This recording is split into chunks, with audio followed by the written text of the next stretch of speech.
పనిచేస్తాను. వద్దండి, అందరికీ వద్దు, ఆ అమ్మాయికి ఒక్కదానికి చాలు. అదేమిటి?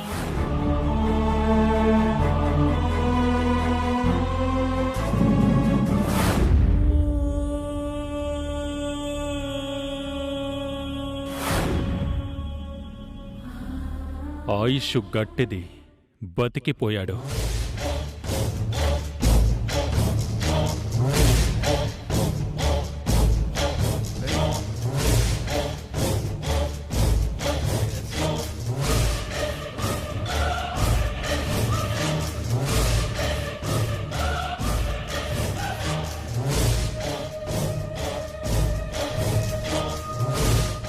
కాదు, బతికేలా చేసావు డాడ్.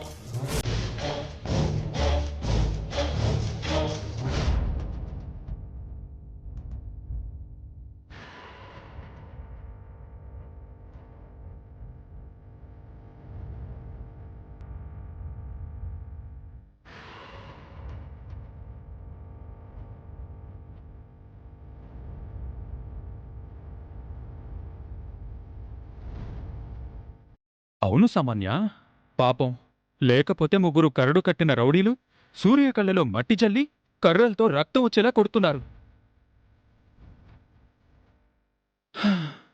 అరే, ఒక్క క్షణం లేటై ఉండుంటే వాళ్ళ చేతిలో కత్తి సూర్య కడుపులో కస కస కస దిగిపోయి పాపం సూర్య స్పాట్లోనే.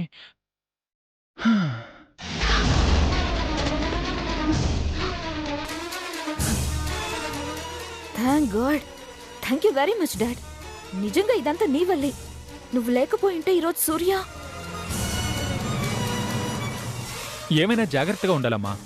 ప్రేమించేవాళ్ళు ఎక్కువైనప్పుడే ద్వేషించేవాళ్ళు కూడా ఎక్కువవుతారు. అందుకే డాడ్, ద్వేషించే వాళ్ళని ప్రేమిస్తే ఏ ప్రాబ్లం ఉండదుగా. అప్పుడు ఇంకే ప్రాబ్లం ఉంటుంది? అప్పుడు సూర్య ఎప్పుడు సేఫ్గానే ఉంటాడు కూడా. అప్పుడు ఓకే డాడీ. మరిప్పుడు సూర్యకి ఇంకా ఏ ప్రమాదం ఉండదంటారా? ఖచ్చితంగా ఉంటుంది. ఫర్ ఎగ్జాంపుల్, సూర్య నీకు కావాలి కాబట్టి నాకు కావాలి. ఒకవేళ నీకు సూర్య దక్కలేదు అనుకో, అంటే నీకు సూర్య లేడు. నీకు లేని సూర్య నాకెందుకు? నిజమే. అయితే ఇప్పుడు ఈ అటాక్ మనం చేయించలేదన్నా నమ్మరు, చేయించామన్నా కాదనేదేముంది. ఫైనల్గా కాపాడిందైతే మనము. అవును డాడీ. మరి పద్మ విషయం సూర్యకి తెలిస్తే చచ్చిపోతాడు. అవునమ్మా, వాళ్ళు ఈసారి వదలరు, ఖచ్చితంగా చంపేస్తారు.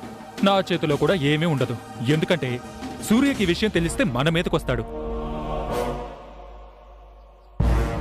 ఆ రౌడీలు ఈసారి ఇంకో 10 మందితో సూర్య మీదకు వెళ్తారు. చెప్పాను కదా, నీకు లేని సూర్య నాకెందుకు? పాపం, పొడిచి పొడిచి చంపేస్తారు. మరి పద్మ విషయం సూర్యకి తెలియకూడదంటే మనకు ఆ పెన్ డ్రైవ్ కావాలి కదా, ఎలా?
సరే అమ్మా, నాకు టైం అవుతుంది, నేను బయలుదేరుతాను. డాడ్, ఫినిషింగ్ ఏంటి? ఏముంది, సూర్యని కావాలనుకునేవాళ్ళు సూర్యని వదిలేయడమే. అదే సూర్య బతుకుండాలనుకునేవాళ్ళు వాళ్లకు వాళ్ళుగా సూర్య ఇంటి నుంచి, సూర్య జీవితం నుంచి కూడా శాశ్వతంగా దూరం కావడమే. లేకపోతే అతనికి దినదినగండమే. వర్తమానం మన చేతిలో ఉంటుంది కానీ భవిష్యత్తు మన చేతిలో ఉండదు కదమ్మా. భవిష్యత్తు ఉండాలనుకుంటే వర్తమానం వెళ్ళిపోవాలి. సరే బేబీ, నేను బయలుదేరుతాను. Okay dad.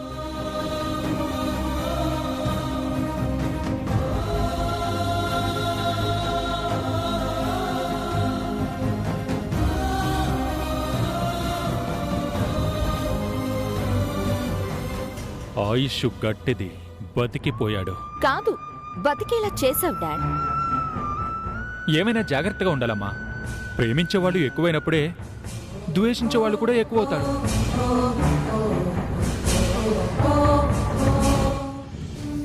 లిల్లీ, పద్మా, రే చంద్ర, ఎక్కడికెళ్ళారా? పద్మా,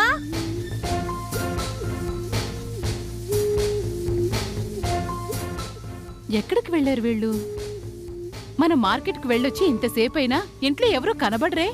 కనబడటానికి వాళ్ళ ఇంట్లో ఉంటే కదా. అదే వెళ్ళిన వాళ్ళు పలానా చోటకి వెళ్తున్నాం, పలానా సమయంలో వస్తామని చెప్పి చావచ్చు కదా. దాని గురించి నేను కూడా తీవ్రంగా ఆలోచిస్తున్నాను చెల్లి. రాను రాను మన ఇంట్లో మనకి మర్యాద తగ్గిపోతుంది. చింత చిగురులో పురుగులా, కూరలో కరివేపాకులా మనల్ని తీసి పారేస్తున్నారు. అంగట్లో అరువు, తల మీద బరువు ఒకటే అన్నట్టు ఈ అవమాన భారాన్ని మనం ఎక్కువసేపు మొయ్యకూడదు చెల్లి. రాగానే దించేయాలి, అంతే.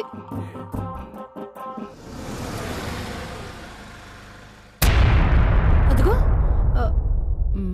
అదిగో వచ్చినట్టున్నారు. పద చెప్తాం.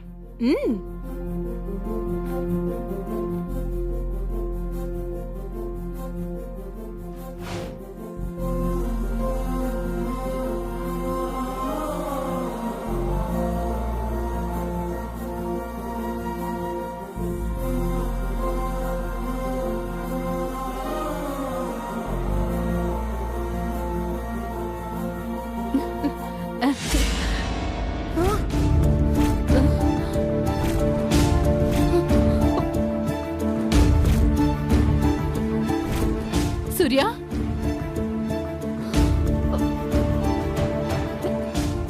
సూర్య, ఏమైందిరా నీకు? తలక కట్టేంటి? ఏం జరిగిందిరా? ఏం కాలేదమ్మా, చిన్న యాక్సిడెంట్ అంతే. అదేంటి సూర్య, నిన్ను రౌడీలు అటాక్ చేశారని కత్తితో పడవబోతుంటే మా డాడీ కాపాడారని చెప్పారుగా?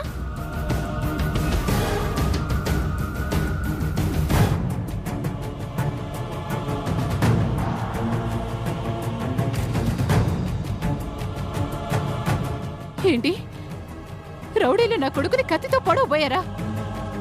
మీ నాన్న కాపాడారా? నాన్న, ఇది నిజమేనా? అది ఏంటి సామాన్య, నువ్వు చెప్పేది నిజమేనా?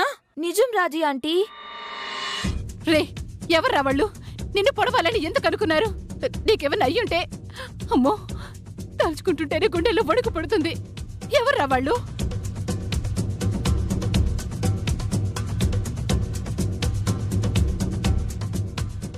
అది తెలుసుకుందామని డాడీ పోలీస్ కంప్లైంట్ ఇద్దామన్నారు, కానీ సూర్య వద్దన్నాడు. ఎందుకు రావద్దు? ఎవరో ఏంటో తెలిస్తేనే కదా వాళ్ళ మక్కెలు ఇరక్కొట్టి జైల్లో పెట్టడానికి వీలయ్యేది. అవును పెద్దమ్మా, అమ్మా, మీరు కంగారు పడి భయపడకండి. ఏం చేయాలో నాకు తెలుసు. మీరు ఈ విషయం గురించి ఆలోచించకుండా ప్రశాంతంగా ఉండండి. అది కాదు నాన్న. అమ్మా, నాకేం కాదని చెప్తున్నాను కదా. నువ్విలా మాకు ధైర్యం చెప్పడానికి చెప్తున్నావు.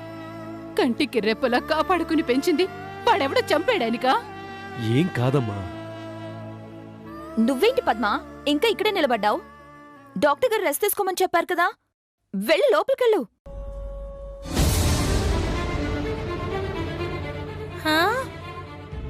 దీనికేమైంది?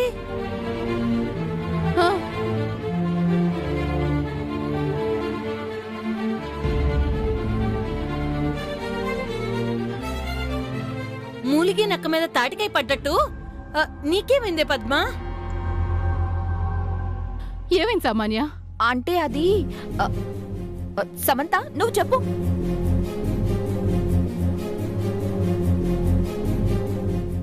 ఎవరో ఒకళ్ళు చెప్పండి. చెప్పగలవా? చెప్పలేదే. చెప్పు సమంత. అక్కకి ఫుడ్ పాయిజన్ అయిందమ్మా. అంటే ఏంట్రా? తిన్న దాంట్లో ఏదో కలిసిందటమ్మా. అందుకే కడుపు నొప్పితో బాధపడుతుంటే ఇంట్లో ఎవరు లేకపోయేసరికి ఈలోపు ఫ్రెండ్ కాల్ చేస్తే మేమే హాస్పిటల్ తీసుకెళ్ళాం. అవునా?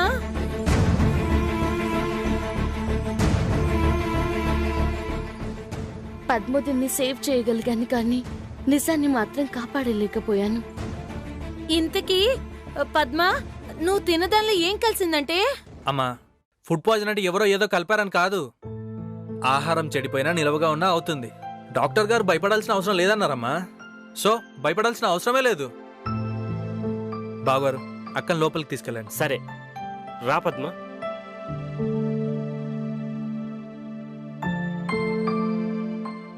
పద్మ ఇప్పుడు ఎలా ఉందమ్మా? హ? జాగ్రత్త. అనయ్య, ఇక్కడే ఉంటే ఇలానే ఉంటది. పద. పదరా, నువ్వు రెస్ట్ తీసుకో. పద.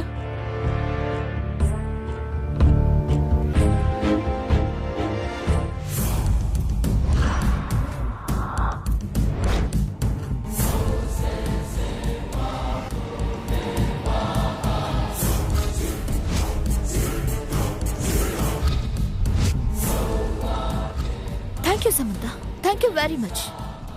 ఎందుకైనా మంచిది సూర్యకు ఒక మాట చెప్పుండాల్సిందే, జాగ్రత్తగా ఉండమని. అక్కర్లేదులే, నువ్వు జాగ్రత్తగా ఉంటే అదే చాలు.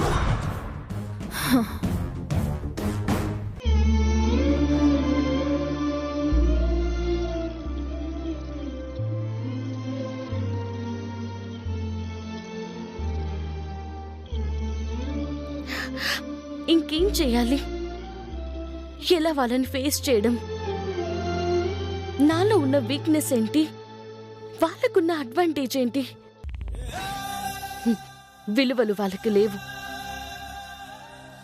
చంపుతామని వాళ్ళు ముందుకు వెళ్తున్నారు. నేను భయపడుతూ వెనకడుగు వేస్తున్నాను. ఇక్కడే నేను ఓడిపోతున్నాను.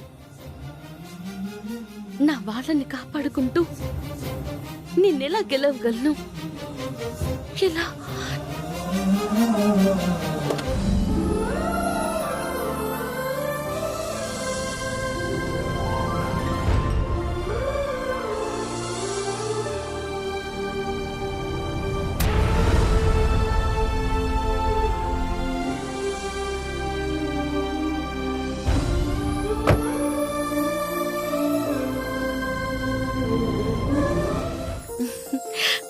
పద్మదిన, ఏంటి? థ్యాంక్స్ ఆముదిన. నన్ను నా బిడ్డను కాపాడు. ఏంటి పద్మదిన, మనలో మనకి థ్యాంక్స్లేంటి? మన మధ్య ఈ ఫార్మాలిటీస్ అవసరం లేదు. పద్మదిన, నిన్ను సాటి మనిషిగా అనుకుని మాత్రం నేను కాపాడలేదు. నిన్ను నా ఆడపడుచుగా, నా మనిషిగా, నా వల్ల అయ్యింది చేశాను.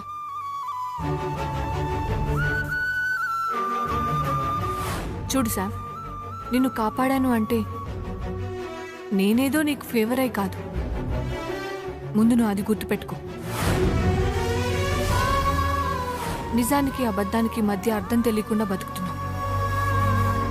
అదేంటో తేలేంత వరకు నా నుంచి నువ్వు స్నేహాన్ని కోరుకో. సారీ సాముదిన, ఆ రోజు నేను చచ్చా, నీకు గుర్తు చేయడానికి నేను చెప్పలేదు. పద్మదిన, ఈ పిలుపును మళ్ళీ నీ నోటి నుంచి వినడానికే. సాముదిన,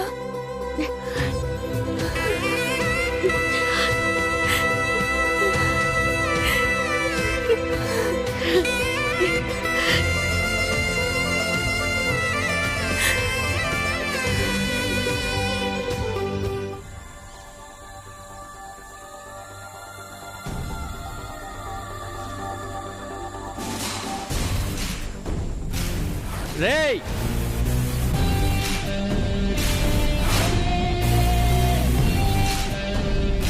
డాక్టర్ గారు, కొంచెం తొందరగా ట్రీట్మెంట్ చేయండి. పాపం రాముళ్ళంటూ రక్తం భూమిని తాకూడదు, అరిష్టం.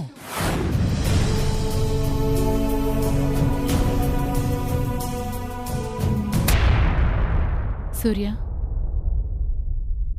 ఏంటమ్మా? భోజనానికి రాలేదే? నాకు ఆకలిగా లేదమ్మా, నేను తర్వాత తింటాను. నువ్వు వెళ్ళి పడుకో. నిద్ర ఎక్కడ పడుతుందిరా? ఆలోచనలతోనే తల పగిలిపోతుంది. ఎప్పుడెవరికి ఏం జరుగుతుందో తెలియక భయం వేస్తుంది సూర్య. నువ్వెంత ధైర్యం చెప్పినా నా మనసుకు అది కలగటం లేదురా. ఏ ముహూర్తాన నీ పెళ్ళ ఆగిపోయిందో అప్పటినుంచి మనకెవ్వరికి మనశ్శాంతి అనేదే లేదురా. మన ఇంటికేదో అరిష్టం పట్టుకుంది సూర్య. మొన్నటికి మొన్న గ్యాస్ పేలబోయి ఆగి త్రుటిలో తప్పించుకున్నాను. నిన్న మిక్సీతో కరెంట్ షాక్. ఈరోజు పద్మకి నీకు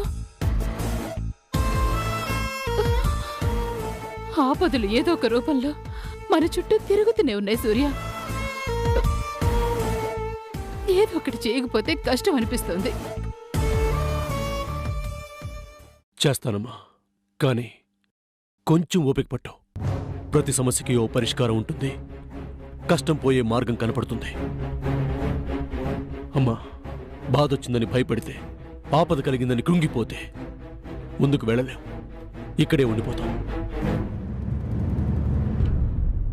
నీ ఆవేదన నాకు అర్థమవుతుందమ్మా. మనమేం తప్పు చేయలేదు. మనకేమీ కాదు. త్రుటిలో తప్పిన ప్రమాదాలే అందుకు నిదర్శనం. ఏం జరగదమ్మా, జరగదు. ఏం జరగకపోతే మంచిదే.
Excellent, good concept, nice demo.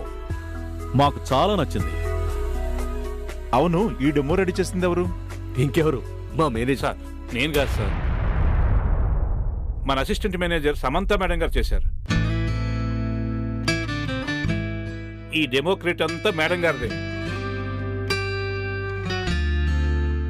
Samantha madam,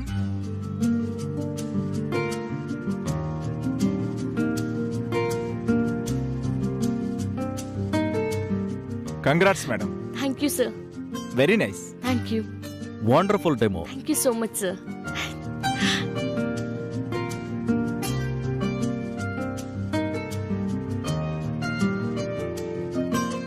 your thought is excellent. రెగ్యులర్గా కాకుండా చాలా క్రియేటివ్గా చేశారు. వెరీ nice. Thank you sir.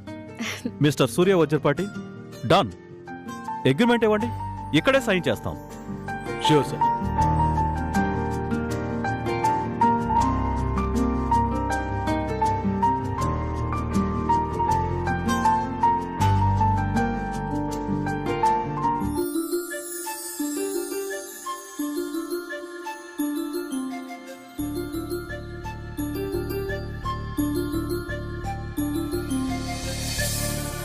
Okay mister Surya Vajrapati, work start చేయండి.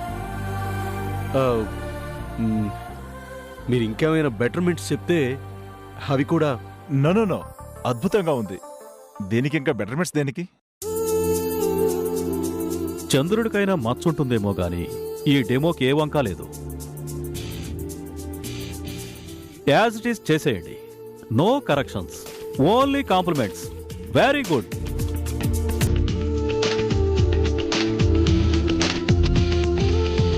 Okay, see you again.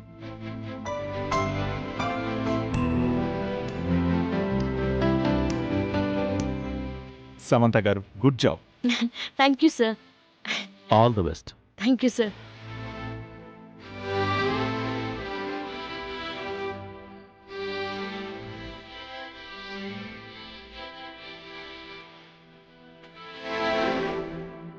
Samantha madam, మీరేం చెప్పారో అదే జరిగింది. సాధించారు మేడం. మన కంపెనీ పరువు నిలబెట్టారు. You are great.